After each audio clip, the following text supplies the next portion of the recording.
सारी बहुत ज्यादा बहुत प्यारी बातें अच्छी बुरी मीठी तीखी बातें बातें बातें बातें विद दिव्यांश राणा। हेलो नमस्ते, एक बार फिर से यू आर वाचिंग बातें विद दिव्यांश राणा। आज जो हमारे गेस्ट हैं वो बहुत कमाल के एक्टर हैं, बिजनेसमैन हैं, राव साहब के छोरे अरे वाह, आदित्य राव नूनेवाल। कैसे भाई आप? एकदम बढ़िया। कैसा रहा आपका दिन? अच्छा था, नींद पूरी नहीं हुई बस। क्यों? वो हो जाता है थोड़ा, शादी के बाद नींद कम पूरी अच्छा, होती नहीं है नहीं आजकल। तो शादी है आपकी। क्या कहना चाहते हो आप, मतलब एज अ हस्बैंड कैसे चल रहे हैं आपके दिन? अच्छे चल रहे हैं, वो स्ट्रगल वाले दिन थोड़े से याद आ जाते हैं बस।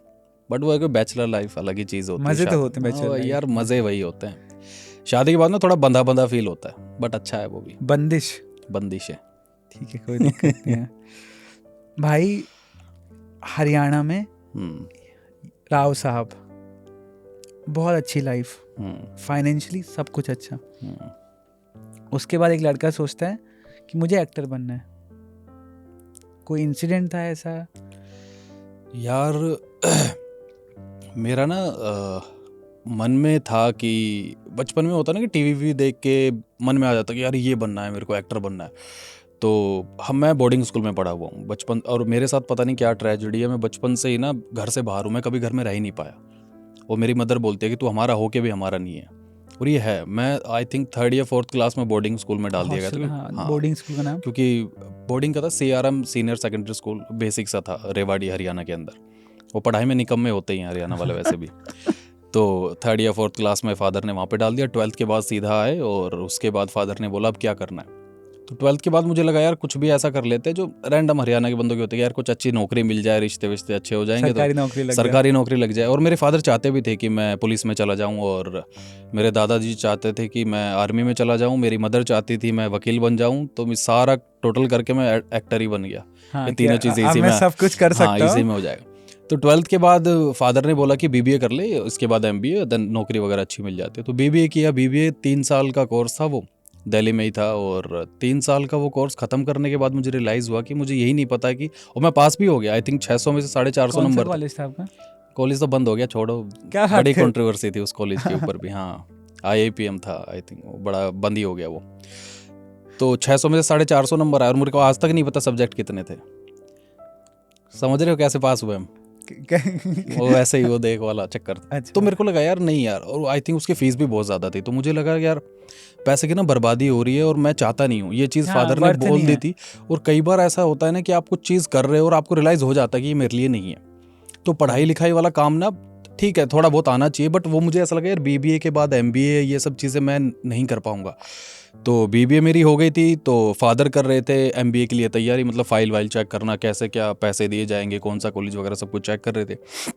तो हरियाणा साइड में ना फादर से बेटे का इंट्रैक्शन ना थोड़ा डेंजर वाला होता है, ऐसा हाँ, बाप कम होता है, डॉन ज़्यादा होता है हरियाणा साइड में। पापा से ज्यादा बात होगी तो पिट जाएंगे। वो हर काम करवाने के लिए मम्मी के पास ही जाना पड़ता है, और वो भी रात को मम्मी को बोल के सो जाओ ताकि सुबह तक वो चीज़ें डिमांडें पूरी हो जाएं।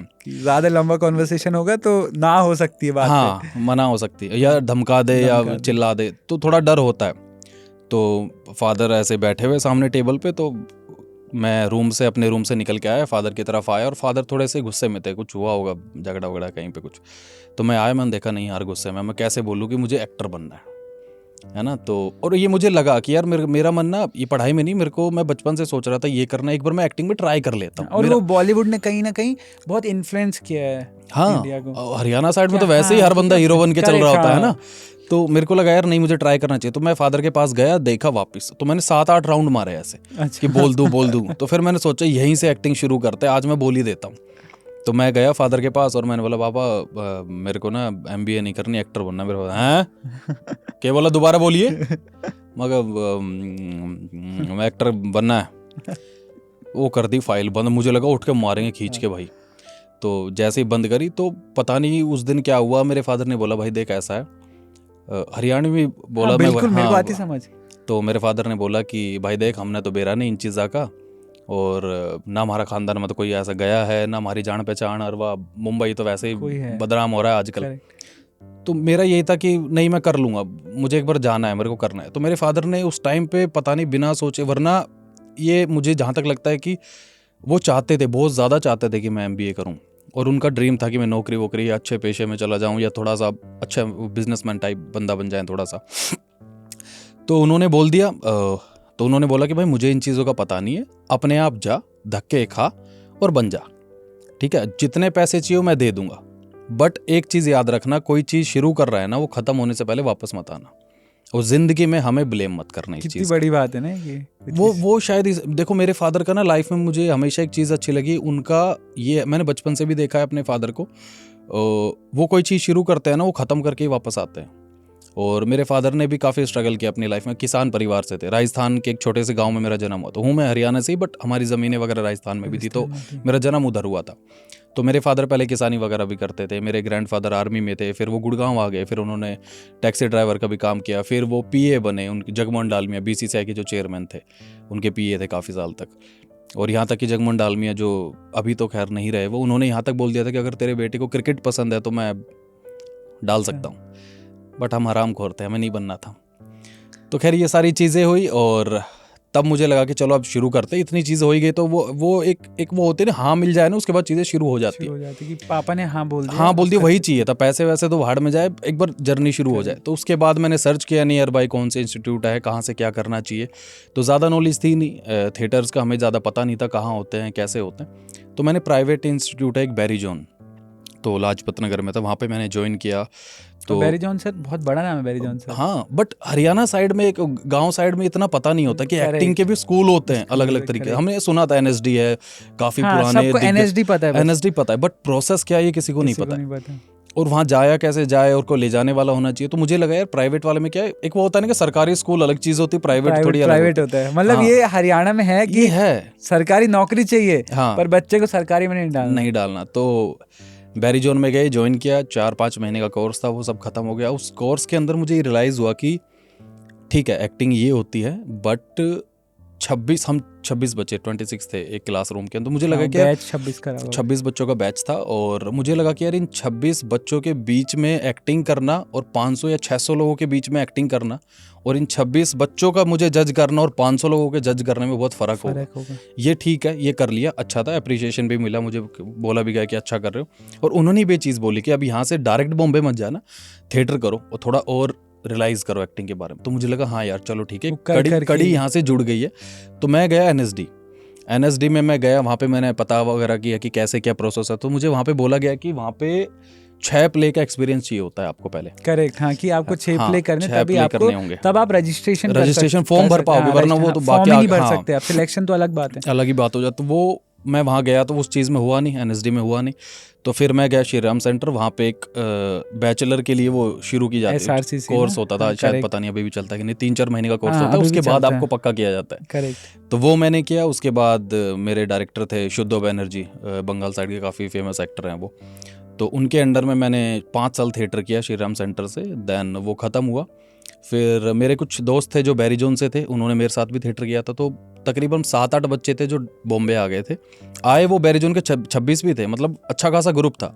और आप यकीन नहीं मानोगे, आज के टाइम में बॉम्बे में सिर्फ 2 ही लोग बचे हैं, एक मैं, एक मेरा दोस्त, बाकी सब वापस चले गए। तो बॉम्बे आ गए। बॉम्बे आने के बाद वही स्ट्रगल, धक्का मुक्की वाला काम चालू हो गया, और वो चलता रहा। 3 साल तक कुछ हुआ नहीं खास। और पहला प्रोजेक्ट 3 साल के बाद जो मुझे मिला वो एक हॉलीवुड की फिल्म थी। हॉलीवुड की फिल्म थी जिसका नाम था द फील्ड, ब्रेंडन फ्रेजर। अच्छा, क्या आपने सीधा ही हॉलीवुड से शुरू किया? यार वो हो गया बस, वो पता नहीं आई भी नहीं आई आज तक, वो पता ही नहीं चला मुझे उस चीज़ का। तो उसमें ज़्यादा नहीं था, एक जूनियर आर्टिस्ट टाइप का एक रोल था, बट शुरुआत अच्छी थी। और मेरे लिए तो वो था कि हॉलीवुड, और मैंने गांव में वैसे ही डिंडोरा पीट दिया, मैं हॉलीवुड में आ रहा हूँ। उनको लगा हीरो आ रहा है भाई, वो चालू हो गए टीवी पे, कहाँ आ जाए सिस्टम, हाँ वो वाला ही चक्कर था। तो उसमें 1-2 लाइन की ज़रूरत थी बस, 1-2 लाइन के लिए। तो 6-7 बिजनेसमैन बैठे थे एक टेबल पे। तो ब्रेंडन फ्रेजर जो हीरो था अपना, वो आता है, उनसे इंट्रोडक्शन होता है, हाय वगैरह वगैरह जो भी था वो किया। उसके बाद 1-1.5 साल कुछ नहीं हुआ, फिर स्ट्रगल चालू हुआ, धक्के मुक्के, ये सारी चीज़ें। कोई ऐसा किस्सा कि जब ना लोग ऐसे देखे ना कि आदित्य, जब लोग देखते हैं आदित्य को कि यार आदित्य का लाइफ में ये बेस्ट है, ये सब कर रहे हैं, बट एक होता है ना कि यार तुम आदित्य का अगर बेस्ट देख रहे हो ना, तो मैंने लाइफ में ये बुरा भी देखा है, वो इसके बाद शुरू होता है। मैं वहीं आ रहा था। तो ये चीज़ यहाँ से शुरू हुई। उसके बाद छोटे मोटे काम जो आजकल चलते, 1 डे 2 डे जो बोलते हैं, मैंने जूनियर आर्टिस्ट का भी काम किया। और अभी जो शायद इस प्रोडक्शन हाउस को भी नहीं पता होगा जो मैं अभी नाम लेने वाला हूँ, तो मैं बॉम्बे आया तो मुझे पता नहीं था आर्टिस्ट कार्ड क्या होता है, कैसे काम मिलता है। तो और स्कैम बहुत बड़ा स्कैम है आर्टिस्ट कार्ड का, चलता है, ये बहुत बड़ा चलता है। तो मैंने एक बार ऐसे ही गूगल पे सर्च कर लिया आर्टिस्ट कार्ड का क्या चक्कर है यार, किसी ने बोला, तो वो 50 तरीके के फोन ही आ गए मेरे पास, सर हमसे बनवा लो, सर हमसे बनवा लो, इतने में बनवा लो। क्योंकि हमें जस्ट डायल को कॉल किया होगा ऐसा कुछ होगा, तो खुद से ही फोन करके और अभी बनवाओ, अभी बना के देंगे। हाँ, तो वो बड़ा चला, मेरे को लगा नहीं रहने दो यार, इतनी अफरा तफरी हो रही है, रहने दो, पहले काम कर लो फिर कुछ करवा लेना। तो क्राइम पेट्रोल वगैरह मैंने, सावधान इंडिया वगैरह मैंने शुरू किए। उसके बाद फिर कुछ नहीं हो रहा, तो फिर किसी ने मुझे बोला कि महीने का 17,000 रुपये मिलेगा और सेनापति का रोल है। बिग मैजिक पे एक सीरियल आता था, अकबर बीरबल करके या अकबर का कुछ आता था, तो मुझे लगा सेनापति यार वो होता है कि घोड़े के आगे वो भाला लेके और मैं कहूँगा आक्रमण और सारे पीछे से आएंगे एकदम से। अब वहाँ जाके मुझे पता कि मेरा काम सिर्फ भाला लेकर राजा के पीछे खड़े होने का, और बस ऐसे खड़ा हूँ, ये भाई इतना ही काम था। और ये मैंने 1 हफ्ते किया। भाई इसके बीच में कभी ऐसा नहीं हुआ मतलब कि एक बच्चा पीछे फाइनेंशियली बचपन मतलब राजाओं की तरह रहा है, और कई बार आपको एक जिल्लत, शायद सही वर्ड होगा, कि जिल्लत सहनी पड़ती कई बार कि यार तुम मुझे जैसे ट्रीट कर रहे हो ना, तुम्हें पता नहीं मैं कौन हूँ, ऐसी जिल्लत का भी हुई है यार। ये आता है, और ये हरियाणा साइड में थोड़ा ना है चीज़ भी, बट मेरे अंदर ना हमेशा से ये चीज़ रही कि मैं कभी जताता नहीं हूँ।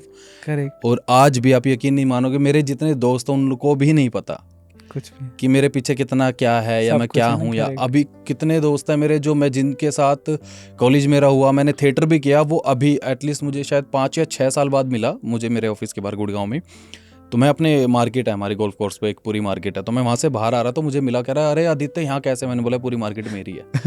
तो कह रहा अरे यार तूने बताया नहीं, मैंने बोला बताने वाली चीज़ क्या, क्योंकि मुझे यार ऐसा लगता है कि बॉम्बे जैसे शहर में या कहीं भी ऑल ओवर इंडिया में या कहीं भी दुनिया में कहीं भी, जब आप अपने काम के बारे में या बिजनेस का या पैसे का जब बखान करते हो ना, तो वो आपसे दोस्ती नहीं करते हैं, फिर वो आपके पीछे वाली चीजों से कि वो रिश्ते ना फिर उस हिसाब से बनते हैं कि यार चलो इससे बना लेते हैं, ऐसे काम हो जाएगा, कि हाँ, कहीं ना कहीं काम हो। करेक्ट। तो वो चीज़ मुझे पसंद नहीं, और ना मैं सामने वाले की देखता हूँ, मैं बस इंसान देखता हूँ, वाइब मिल जाती है, बैठने का मन करता है, और मैं वो इंसान हूँ यार, शाम को आ जाना बैठेंगे, हाँ कि अच्छी बातें हो गई, हाँ वो वाला इंसान था। तो ये सारी चीज़ें चली, वो भाले वाला वो चल रहा था, 1 हफ्ता हुआ था, तो जो हीरो था वहाँ पे, तो वो 1-2 डायलॉग में ना फंबल कर रहा था, मेरे अंदर पता नहीं क्या, मैं थोड़ा थिएटर वेटर करके गया, तो होता है यार इससे नहीं हो रहा यार, मैं कर दूंगा यार, हद हो रही है, तुम्हारे हीरो से कुछ होता नहीं है।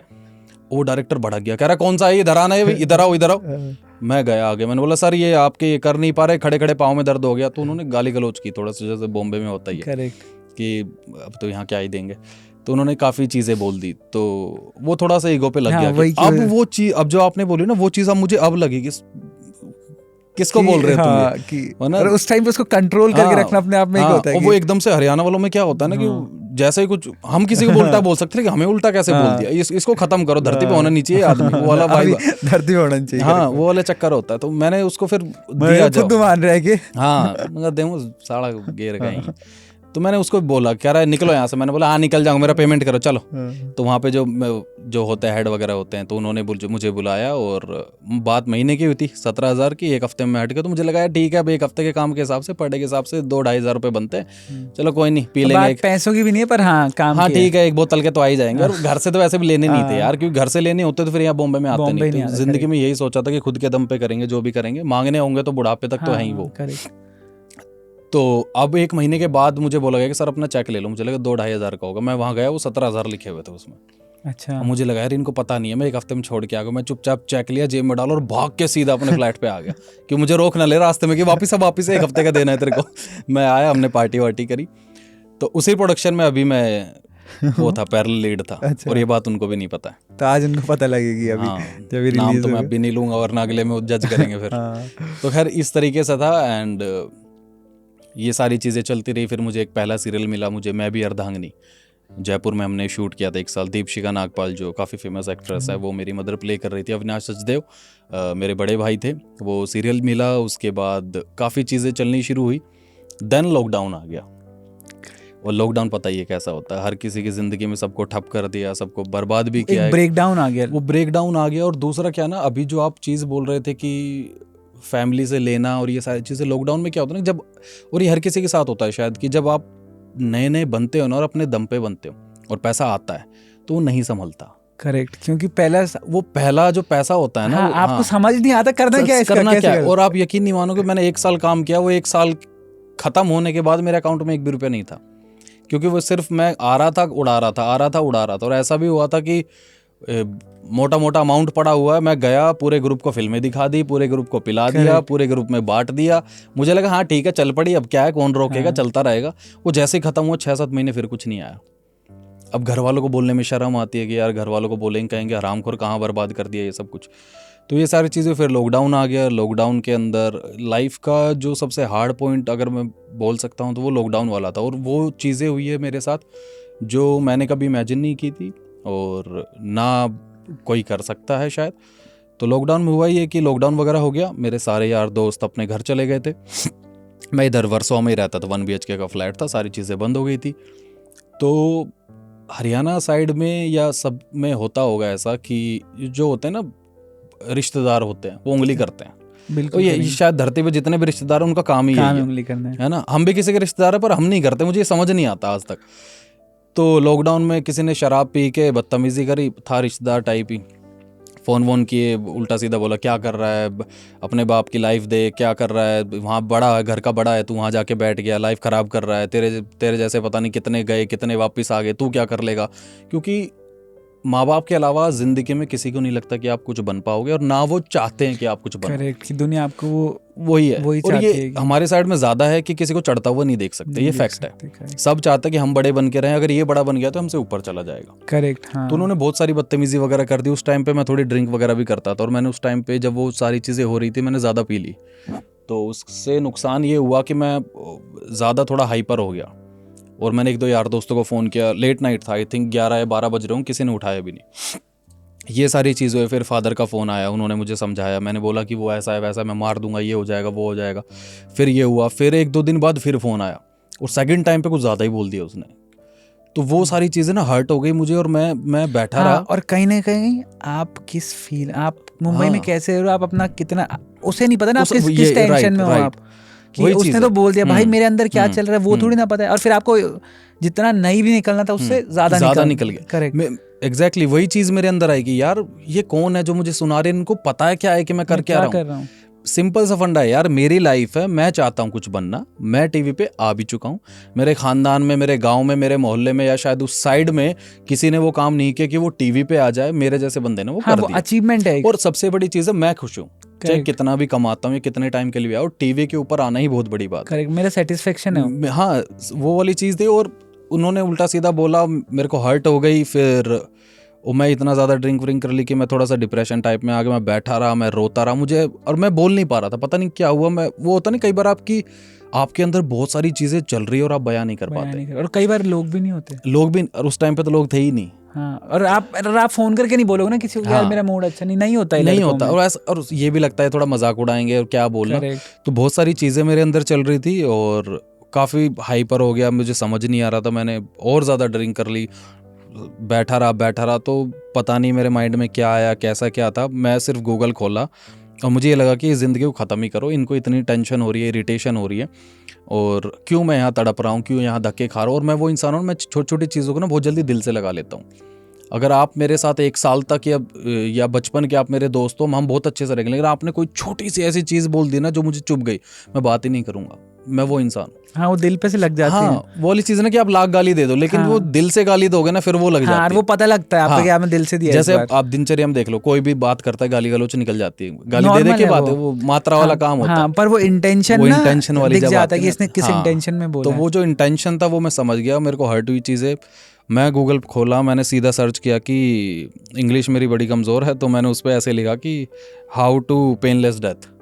तो मैं ये सर्च करने लग गया कि कैसे ये हो गया। मुझे ये लगा कि ख़त्म करो, झंझट खत्म, स्ट्रगल भी बहुत हो रहा है, धक्के भी बहुत खा रहे हैं, बहुत सुनने को मिल रहा है, ये साला मसला ही ख़त्म हो जाएगा, देखेंगे। और ये लॉकडाउन में वैसे ही बहुत डिप्रेशन टाइप था यार, सारी चीज़ें। ये मैंने सर्च किया, उसके बाद पता नहीं दिल से एकदम से ना वो अंदर से कुछ निकला, एकदम से ऐसा लगा कि बस रो दे तू, रो दे, हल्का हो जा, कोई नहीं देख रहा, सब कुछ बंद है, सब अपने घर में है, रो दो। मैं बैठा, फ़ोन रखा साइड में, खूब रोया कि यार मैं किसके लिए कर रहा हूँ, ये समझ नहीं रहे हैं। और मैं आ गया यार, इनको दिक्कत क्या है। मैं, छोटा सा मंदिर था, मैं उसके सामने जाके मंदिर के सामने रोने लग गया कि यार क्या हो रहा है, मैंने कभी किसी का गलत नहीं किया। ये सारे अच्छे इंसान को ना हमेशा यही होता है कि यार भगवान मैंने तो किसी का बुरा नहीं किया ना, हाँ ये मेरे साथ क्यों? हाँ वो वाली चीज़ें थी। तो फिर कुछ नहीं, मैं ऐसे बेड पे बैठा और पंखे की तरफ देखा कि रस्सी कहाँ रखी होगी, कैसे मैं डालूंगा, कैसे मैं लटकूंगा।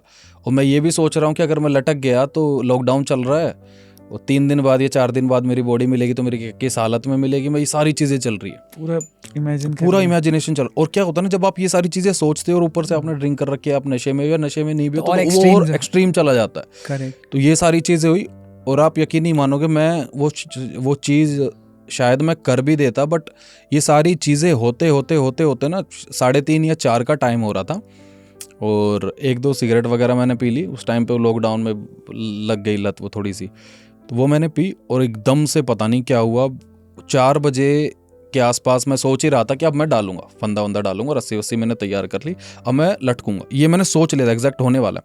और ये सोचते सोचते मैं बस ऐसे बैठा हूँ, एक होता ना कि जाने से पहले कुछ याद कर लो, तो मैं बस ऐसे बैठा कि चलो ठीक है चलते हैं, इतना हुआ। और ऐसे झटका लगा मेरे को आज तक नहीं पता वो चीज़ क्या थी। वो 4 बजे का टाइम था, ना मैं सोया हूँ, इतना मुझे याद है कि मैं सोया तो नहीं था। भाई ब्रह्म मुहूर्त पता है आपको?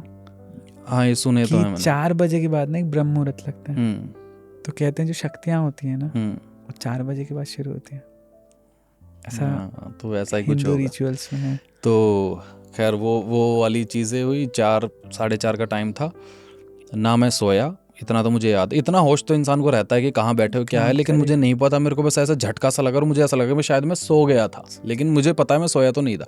और जब मैंने टाइम देखा वो 8:30 बजे हुए थे सुबह के, वो 4:30 या 4 घंटे कब कहाँ चले गए मुझे पता नहीं। और जब मैं 8:30 बजे की तरफ जब झटका लगा या आँख खुली मेरी, तो थोड़ा हल्का हो, तो हल्का था, मेरे को ऐसा लगा जैसे फ्लश आउट हो चुका है सारी चीज़ें। वो कैसे वो मुझे नहीं पता। मैं फिर उठा, मैंने घर पे फ़ोन किया और खूब फूट के रोया, और उनको बता, उधर मेरे मदर भी रो रही हैं कि मैंने बता दिया मैं ये करने वाला था, तुम लोग भी। अब क्या होता है ना, जब आप फटते हो ना तो आप माँ बाप को भी नहीं देखते कि वो कौन है, क्या मैं तू तड़ाक पे आ गई कि वो मुझे ऐसा बोल रहा है, आप क्यों जाते हो उनके घर पे, और ये सारी चीज़ें मुझे ऐसे ऐसे गालियाँ दे रहे हो, आप उनके लिए ये करते हो वो करते हो।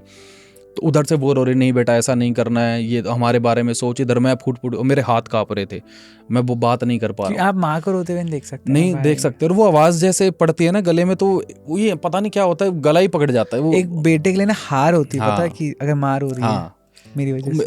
वही और मदर ऊपर से कह रही है हमने लोगों की इतनी सुन ली, इतना सब कुछ किया तुम्हारे लिए किया है वगैरह वगैरह, सारी चीज़ें चलती रही। थोड़ा शांत हुआ, बैठा, और मेरे को लिखने का शौक था, तो उस टाइम पे मैंने लिखना चालू किया। मेरे को लगा कि यार लॉकडाउन में कोई फ़ायदा नहीं किसी से बात करके, लिखना चालू करता हूँ मैं। और मैं पोइट्री वगैरह का शौक कभी से था, तो मैंने लिखना चालू किया, और 1-1.5 महीने के अंदर अंदर मैंने तकरीबन 6 या 7 शॉर्ट फिल्में लिखी, 2 या 3 वेब सीरीज़ लिखी, 2 या 4 फिल्में वगैरह लिखी। जो मेरे माइंड चलता था बचपन से, स्टोरी बनती रहती थी माइंड। हाँ, ऐसा लगता था कि ये सीन ऐसा होना, आदमी क्या दिमाग में हमेशा क्रिएटिविटी वो था। तो ये मैंने लिख के मैंने 2-3 डायरिया भर के और मैंने रख दी कि चलो मन की बातें निकल जाएंगी। मुझे नहीं पता था वो चीज़ क्रिएट भी हो सकती है। तो फिर लॉकडाउन में 1-2 महीने और बीते, तो फिर मैंने अपने एक दोस्त को फ़ोन किया, अनूप को, तो वो डायरेक्टर हैं, तो उसको फ़ोन किया। मैंने बोला यार एक शॉर्ट फिल्म है और हम फ्री हैं, अगर चाहे तो हम इस पे काम करें, जेब से लगाते हैं पैसा, कुछ करते हैं। कह रहा मुझे सुना, मैंने उसको सुनाई, कह रहा भाई बढ़िया है, करते हैं चल। तो हम लॉकडाउन जैसे ही खुला, ये फ्लाइट वाला प्रोसेस चालू ही हुआ था, हम लोग गए, हमने बनाई, और वो तुक्के से बनाई थी कि चलो टाइम पास कर लेते हैं। तो फिल्म का नाम, शॉर्ट फिल्म थी, आधे घंटे की थी, नाम था ओए सुन। और कितने अवार्ड जीत चुकी है अभी? वो आई थिंक 16 या 17 अवार्ड, इंटरनेशनल अवार्ड जीत चुकी है वो। तो तुक्के से हमने बनाई, वो 16 फिल्म फेस्टिवल में, आई थिंक हमने 100 फिल्म फेस्टिवल में भेजी थी, बट 16 या 17 में वो जीत गई। उस टाइम पे मुझे रियलाइज़ हुआ कि यार वो जो सारा इंसिडेंट हुआ था ना, वो इस चीज़ के लिए हुआ था। अगर कि भगवान आपको दुख देता है ना, तो इसलिए देता है क्योंकि अब अच्छा होने वाला है। और कुरान शरीफ में ना एक और बात है, मतलब कि कोई भी दर्द भगवान या अल्लाह में देते हैं, वो उतना ही देते हैं जितना हम सह सकते हैं, उससे ज़्यादा कभी नहीं देंगे। और उसके बाद ये सारी चीज़ें चालू होती हैं। तो ये चालू हुई, उसके बाद मुझे लगा कि यार हर ये फैक्ट भी है कि अगर उससे ज़्यादा हो जाता तो सब कुछ ख़त्म हो जाता, उससे कम होता तो मैं लिख नहीं पाता, या मैं वो इंसान नहीं बन पाता जो। और उस मोमेंट के बाद काफ़ी चेंजेस भी आए लाइफ में, लोगों को देखने का नज़रिया, लोगों को परखने का नज़रिया, लोगों से बात करने का नज़रिया। ऐसा लगता है कि जैसे इंसान फिल्टर हो गया हो, पूरा दुनिया समझ आने लगी। वो कि आप बदल जाते हो, आप एक इंसिडेंट आपको बदलता है। भाई ये हो गया। अब बात आती है लव लाइफ पे। पोइट्रीज का आपको बहुत शौक है, पर पोएट का पसंद है आपको ऐसा? यार एक मोमेंट आता है लाइफ में जब आपको लगता है कि यार बहुत हो गया, और किसके लिए कर रहे हैं सब, क्यों धक्के खा रहे हैं, है ना। और मेरा सेकंड सीरियल भी आ ही गया था उस, ये लॉकडाउन वगैरह खत्म होने के बाद सेकंड काम भी मेरा चालू हो गया था, अच्छा खासा चल रहा था, और कैरेक्टर भी होशियार जीजू का लोगों को बड़ा पसंद आ रहा था। तो मेरे को लगा यार चीज़ें ट्रैक पे आ चुकी हैं और सही चल रही है, पर ये किसके लिए कर रहे हैं, क्योंकि रात को 2 बजे 3 बजे पैकअप हो रहा है, 11 बजे पैकअप हो रहा है, सुबह 6 बजे उठ के भाग रहे हैं, ना खाने का पता है, ना सोने का पता है, ना पीने का पता है, चल रही है। किसके लिए कर रहे हैं? माँ बाप कह रहे हैं शादी कर लो शादी कर लो। तो मुझे लगा यार कोई होना चाहिए कि जब आप घर में जाओ तो पूछे कैसा रहा दिन, सब सही चल रहा है, और कोई एक हिम्मत बनी रहती है, एक हिम्मत, एक कंधे पे हाथ जरूरी होता है। जब आप घर में रहते हो ना तो आपके माँ बाप होते हैं, और मैं बचपन से घर से बाहर हूँ, तो मेरे को कभी वो इतना प्यारा वो माहौल मिला नहीं। यार दोस्त होते हैं, लेकिन यार दोस्त ना वो होते हैं हरामखोर वाले। कर देंगे, आप रो नहीं सकते उनके सामने, रो नहीं सकते। हाँ, कि और ये है कि जो भी मेहनत करता है ना, उसको लाइफ में एक इंसान चाहिए जो पीछे बस कंधे पे हाथ रखे कि मैं हूँ। हाँ, वही वाली चीज, बस इतना ही। तो वो मुझे लगा कि यार होना चाहिए। फिर इंस्टाग्राम का ट्रेंड चली गया था, तो मेरे को पोइट्री वगैरह बहुत पसंद थी, तो मैं ऐसे स्वाइप करता रहता था। एक बार आप कुछ देख लेते हो ना, फिर 50 बार आती है, फिर वही चलता रहता। तो थी कोई लवली शर्मा नाम की, तो वो आई, मुझे लगा कि, और मेरा ना ये मैंने सोचा हुआ था कि मैं कभी बॉम्बे साइड की लड़की से या कोई हाई प्रोफाइल लड़की से शादी जिंदगी में नहीं करूँगा, क्योंकि मेरा मानना यह है कि या तो मेरे बराबर हो या थोड़ा सा मेरे से काम में थोड़ा सा डाउन हो, क्योंकि वो समझ पाएगी। करेक्ट। उस प्रोसेस के अंदर कि वो समझ पाएगी मेरे काम को, क्योंकि मेरे से जो बड़ी होगी ना उसको उसका ही मुझे समझना पड़ेगा, क्योंकि आपको नेचर है ना, और आपको अच्छी बात है कि आपको पता है अपने बारे में। वही मैं चीज़ कर रहा हूँ। तो मुझे चाहिए था कि जो मुझे समझे, मेरे काम को समझे, मैं उसके काम को समझूं। मुझे ऐसा नहीं चाहिए कि जो कभी ये बोल दे कि तुमसे बड़ा तो मेरे पास है, तो तुम क्या करते हो, तो वो प्रेशर नहीं चाहिए मेरे को। चाहिए जो हम सफर बने, हाथ में हाथ डाल, साथ में रहे। तो पोइट्री वगैरह मेरे को पसंद थी, तो ऐसे स्वाइप किया तो एक आ गई, लवली शर्मा जी की पोइट्री आ गई, तो मेरे को अच्छी लगी। यार लड़की भी सुंदर है, अच्छी भी है, और हमारे साइड की भी है, हरियाणा फरीदाबाद की है। तो मुझे लगा यार लड़की अच्छी है, और वो देख के बस मैंने बंद कर दिया। उस टाइम पे अच्छी क्रश हो गया, मतलब ऐसे। हाँ, क्रश का तो मेरे को मतलब भी नहीं पता था क्या होता है क्रश है, मेरे को आज भी समझ नहीं आता। बस ये होता है कि पसंद आना ही होता होगा क्रश। हाँ वही। तो वो आ गई पसंद, 1-2 बार और देखा, अगले दिन फिर आ गई, चौथे दिन फिर आ गई। मैं कह रहे फेमस भी है, ठीक है चलो थोड़ी जोड़ी अच्छी लगेगी, है ना। तो ये हुआ। अच्छा, वो धूम वाला सीन है जो बच्चे भी मिल गए, बाइक पे नहीं, बच्चे भी हो गए, लड़की भी हो गई, वो चलता रहा। फिर मैंने ऐसे ही एक पोइट्री टाइप में उनको मैसेज कर दिया ऐसे रैंडमली कि hi lovely, you have such a lovely voice, such a lovely word, such a lovely brain, you have such a lovely personality. ऐसे इंग्लिश में टूटी फुटी जितनी आती थी, पूरी जिंदगी की तोड़ मरोड़ के वो इतने सा बना के डाल दिया। वो अगले दिन या 1.5-2 दिन के बाद वो रिप्लाई आता है, हाय आदि, थैंक यू सो मच वगैरह वगैरह। मुझे लगा चलो भैया, हाँ ट्रैक पे चीजें शुरू हो गया चलो। तो ये थोड़ी बहुत बातचीत चलती रही, और मेरा कभी वो चिपकने वाला कभी नहीं रहता है कि भाई चिपक जाओ, या अच्छी लग रही है तो टूट ही पड़ो और बात ही कर लो, मुझे पसंद हो। नहीं, अगर होंगे तो आ जाएंगे, नहीं होंगे तो कोई दिक्कत नहीं। कि अपना मेरा एक ऑरा है, मैं उसको मेंटेन करूंगा। हाँ, आओ तो वेलकम, जाओ तो भीड़ कम। नहीं भी आती तो मना कर देता यार, अब तो आगे। खैर अब तो घर जाके बोलेगी कैसे बोल दिया तुमने, ठीक है। तो ये सारी चीज हुई, लिखा। 1-1.5 महीने हमारी थोड़ी बहुत बातचीत चलती रही। फिर हम एक दूसरे को जानना शुरू किया कि आपका फैमिली कल्चर कैसा है, आप कहाँ से हो, कैसे सब चीज़ें करते हो, ये सारी चीज़ें हुई। फिर चीज़ें आगे बढ़ी, और बीच में फैमिली का टकराव भी हरियाणा साइड में होता है, अदर कास्ट में वो पंडित यादव वर्सेस शर्मा। और मैं हमेशा बोलता हूँ कि हरियाणा साइड में अदर कास्ट में शादी करने का मतलब है यमराज को मिस कॉल मारना। सही बात, बस गलती ये ना हो यमराज उठा ना ले, क्योंकि उठ गया तो फिर गोलियाँ चलती हैं वहाँ। तो ये सारी चीज़ें हुई, थोड़ा मनमुटाव हुआ, बहसबाजियाँ हुई, बातचीत हुई, फिर एंड में मान गए। तो फिर शादी हो गई। शादी के बाद अब सही है सब कुछ, अब वो मेरा काम वही संभालते हैं। वही ना पापा वाली बात जो हमने शुरू किया था कि कोई काम शुरू किया है, हाँ खत्म ही करना। हाँ यही था। बीच में काफ़ी दिक्कतें भी थी, बट ठीक है, हो गई। हाँ, कि रिश्ते, मेरे को लगता है कि मैंने एक बात सुनी थी, रिश्ते ना मतलब प्यार होना ज़रूरी है, तो उसके समझदारी, वही मैं चीज़ कर रहा हूँ। और क्योंकि मैं ना आजकल देख रहा हूँ लव मैरिजेस या अरेंज मैरिजेस कोई भी ज़्यादा चल नहीं पा रही है, या आपने भी नोटिस किया होगा। क्योंकि मुझे ऐसा लगता है कि ऑप्शन है कि हाँ, ऑप्शन लेके चल रहे हैं और एडजस्टमेंट नहीं करना चाहता है। आपको बेंचिंग पता है क्या होता है? क्या चीज़? बेंचिंग नहीं। तो जेंजी पता है ना आपको? हाँ, ये सुनने में आजकल। तो क्या है कि एक नया टर्म चल रहा है बेंचिंग। तो बेंचिंग में क्या होता है कि जैसे आप किसी को डेट कर रहे हो तो करो, लेकिन एक लड़का और रहेगा कि वो भाई साहब अगर तेरे साथ खराब हुआ मेरा तो तू बैकअप है मेरा, तो बैकअप वो बेंचिंग उसे बोलते हैं। ये मैंने आज ही सुना है। ये मैंने अभी शादी के बाद वाला तो सुना था। हाँ, बहुत चीजें ऐसे। ये मैं गवार ही रह गया क्या? नहीं गवार नहीं है। अगर ये चीज गवार है तो हाँ, सब गवार रहे तो अच्छी बात है। पता ही नहीं यार, ये चीजें कभी गए नहीं इन चीजों में, और मैं कभी वो था भी नहीं वो लवर बॉय टाइप का। वो बस ऐसे होता है कि काम करो, थोड़ा नाम हो जाए और शादी वादी करो, सब सेट हो जाए। क्योंकि मेहनत करने वाले लोग हैं, उसके बीच में आगे लोग तो ठीक है। और ये पता नहीं मेरे अंदर क्या ही है, मैं कभी वो बन ही नहीं पाया फुकरा टाइप का। बल्कि ये होता है कि हरियाणा साइड के बंदे, मेरे यार दोस्त बोलता है कि गलत पैदा हुआ है तू। अरे वो होता है ना कि अरे भाई सिस्टम है अपना, वो दिखाना है। अरे यार पता ही नहीं कैसा मैं रह गया यार। मैं कहने को देसी हो गया, पर अपने हरियाणा साइड में फिट नहीं हो पाया। मैं आज भी अपने यार दोस्तों में बैठता हूँ, बोलता तो यहाँ मत बैठा कर, निकल यहाँ से, तो हमारे बीच में बैठने लायक नहीं है। तो वो आ जाता है। खैर, तो ये सारी चीज़ें थी, शादी वादी हो गई, सब सही चल रहा है, अच्छा है। और हम जो बात कर रहे थे वो यही था कि एडजस्टमेंट कोई करना नहीं चाहते, तकरार हो रही है, डाइवोर्सेस हो रहे हैं, उसके पीछे रीज़न यही है कि मैं हमेशा एक चीज़ बोलता हूँ, अपने ना माँ बाप से सीखो। बिना देखे शादियाँ हो जाती थी और रिश्ते संभाल के रखते थे। और अगर हम अपने माँ बाप को देखा तो उनको डाइवोर्स तक की चीज़ें पता भी नहीं थी भाई। मतलब 10-15 साल पहले देखो ना, हाँ, गांव साइड तो भाई पता भी नहीं लोगों को डिवोर्स भी कुछ होता है। डिवोर्स मतलब कि बहुत बड़ा बड़ी बात और हो गई समाज है। में बेइज्जती, हाँ, पंचायतें। करेक्ट। अब तो पता नहीं ट्रेंड सा चल गया यार, इतना गंदा माहौल हो गया ना, अभी डर लगने लग गया है। किसी लड़के को आप कुछ कह नहीं सकते हो, है ना। और ये मुझे आजकल समझ नहीं आता, ये लॉज लड़कियों की सेफ्टी के लिए बने थे कि लड़कियों के ऊपर प्रेशर था, दबाव था, उनके साथ गलत और तो उनके लिए काफी लॉज बन गए थे कि ये चीजें वो अगेंस्ट यूज होने लग गए हैं बॉयज के। और भाई मेरे को लगता है फेमिनिज्म ना, जहाँ उनकी जरूरत थी ना, उन लोगों को आज भी अपने हक की लड़ाई नहीं मिली। वो आज भी लड़ रहे हैं, गांव में जिनके साथ गलत हो रहा है आज भी हो रहा है, उनको नहीं पता अपने राइट्स, नहीं पता, और वो बोल भी नहीं पाती, और जिनको पता है, जिनकी लाइफ बहुत अच्छी है, वहाँ मिसयूज हो रहे हैं। वही मैं कह रहा हूँ, एडजस्टमेंट कोई करना ही। मेरे काफ़ी दोस्त है जो बोलते हैं कि यार तुम दोनों कैसे रहते हो, कोई झगड़ा तो नहीं। वो मजाक में बोल देते ना, सही चल रही है तुम्हारी, टूटी तो नहीं, झगड़ा तो नहीं हो रहा। मगर नहीं होगा।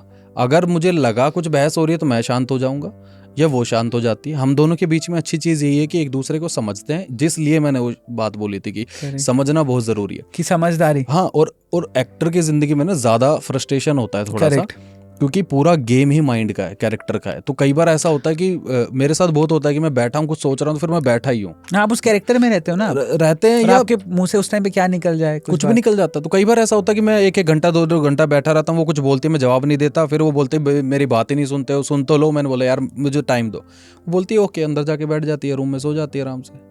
बट अगर यहीं उस मेंटालिटी की लड़की हो या कोई भी ऐसा इंसान जो कहता है यार ये क्या तरीका है, मुझे नहीं रहा कि बातों को पकड़ लें अगर, हाँ, तो फालतू की चीजें। तो मैं यही चीज कह रहा हूँ कि समझना जरूरी है कौन इंसान किस तरीके का है। और सिर्फ ऐसे नहीं कि लड़की की साइड, हाँ, दोनों की समझना जरूरी है। हाँ, वही चीज लड़कों में भी खासकर ये चीजें हो रही है ना, कि कहते हैं ना कि हम नजर सब पे रखते हैं लेकिन हमारी वाली पे कोई नजर ना रखे।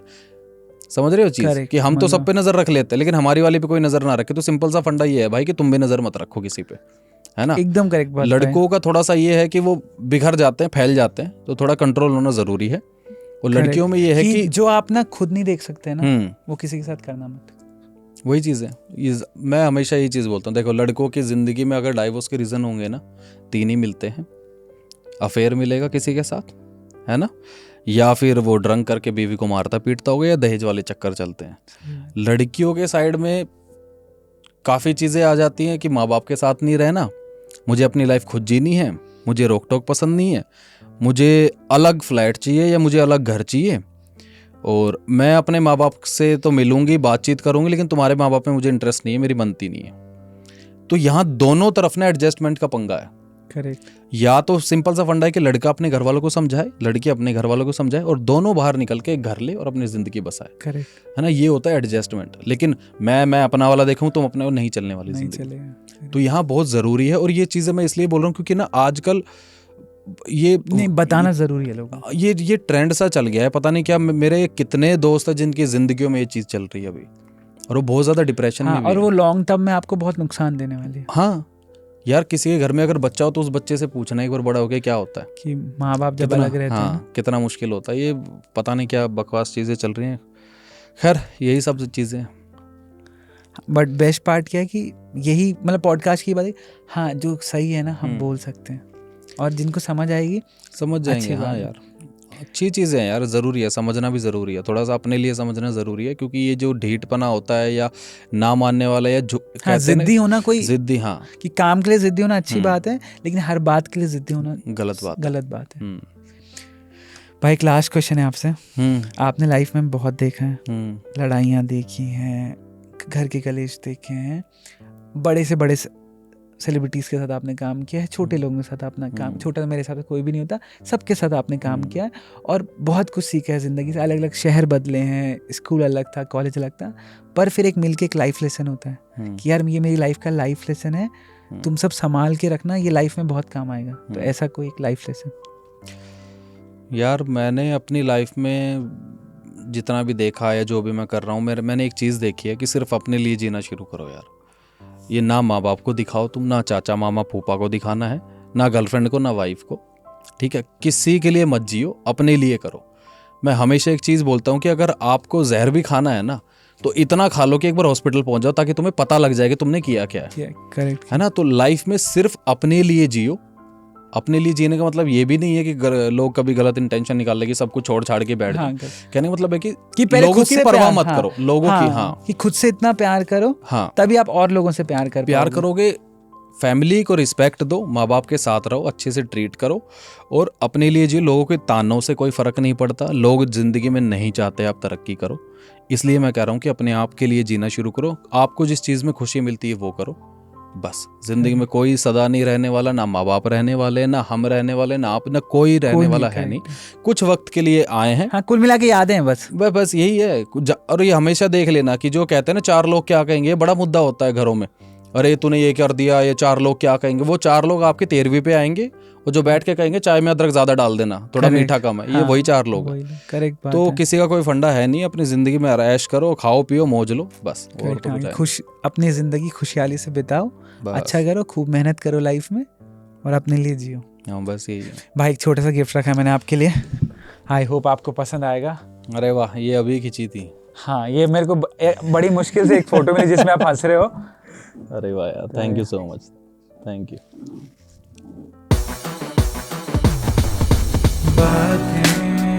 स्टोन पेपर सीजर, तो मैं जीत गया हूँ।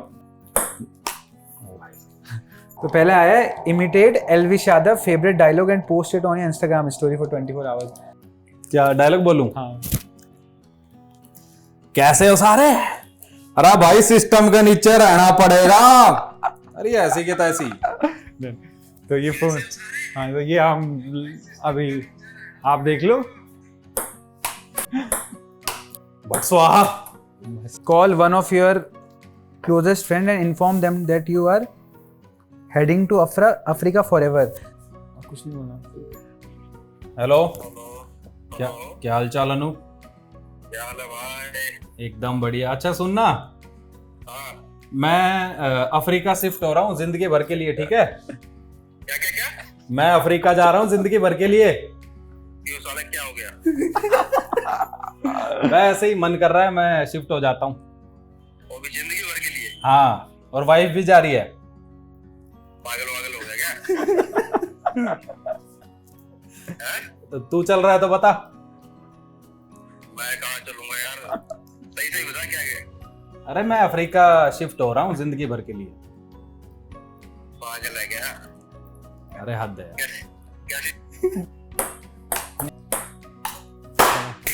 चलो ठीक है, कोई बात नहीं। सिस्टम का नीचा है। Dare to perform a scene of your favorite movie balancing on one leg. एक डायलॉग बोलना है आपको, एक पैर पे रह के, अपनी फेवरेट मूवी का। रेडी? हाँ। शीतल से कौन लड़ेगा? मैं लड़ूंगा। यार ये बंदा, मैं बता रहा हूँ, ये बिक चुके हैं। ये बिक गई है गवर्नमेंट। अब गवर्नमेंट में कुछ नहीं है। ये सब मिलके हमें पागल बना रहे हैं। Dare to prepare a Shayari with words rhyming to your opponent name. क्या नाम है आपका? मेरा नाम है बुल्ला। ये थोड़ा मुश्किल है, ये स्किप कर सकता हूँ। हाँ, मेरे को पता है आप राइटर नहीं हो। Emotional damage। ये दूसरा बम फटा था अभी। नहीं, चलो आगे बढ़ते हैं। हाँ, से hula Lula Dumba dumba bumba bumba bamba bamba. After every sentence you speak until next time आपको भी हुला लुला करके बात करनी है मुझसे जब तक एपिसोड खत्म नहीं, लास्ट डे है तो आपको हर सेंटेंस के बाद हुला लुला बोलना है। क्या बोलना है यार ये जो बोल रहे हो वो सब ठीक है, हरियाणा साइड में मीनिंग अलग निकलता है इसका। ये सारी बातें ना मेरे अगेंस्ट जा रही है, पता है? होला बुला कर दो। भुला भुला, हाँ ठीक है कि ये बात अगेंस्ट जा रही, होला बुला। भुला भुला कब खेलेंगे अब अगला? तो दोस्तों खत्म करते हैं, बहुत मजा आया। ठीक है, आपको कुछ कहना है? Thank you so much and बड़ा मज़ा आया, काफ़ी बातें हुई, गहरी बातें हुई ज़िंदगी की और मेरे स्ट्रगल की, but thank you so much, बहुत प्यारा था। मुझे सच में बहुत अच्छा लगा, बहुत बहुत शुक्रिया आप आए, और मैं अगली बार जब भी आपसे मिलूं तो आप और तरक्की करो लाइफ में और हुला बुला बोलते रहना बीच बीच में। हाँ, और आप सब देखते रहे बातें विद दिव्यांश राणा, नीचे इंस्टाग्राम आ रहा होगा हम दोनों का, आप फॉलो कर सकते हो हमें। हाँ, और आप मिलना है और ऐसे हक करके हम खत्म करेंगे। चलो बाय बाय। की बातें बातें बातें बातें विद दिव्यांश राणा।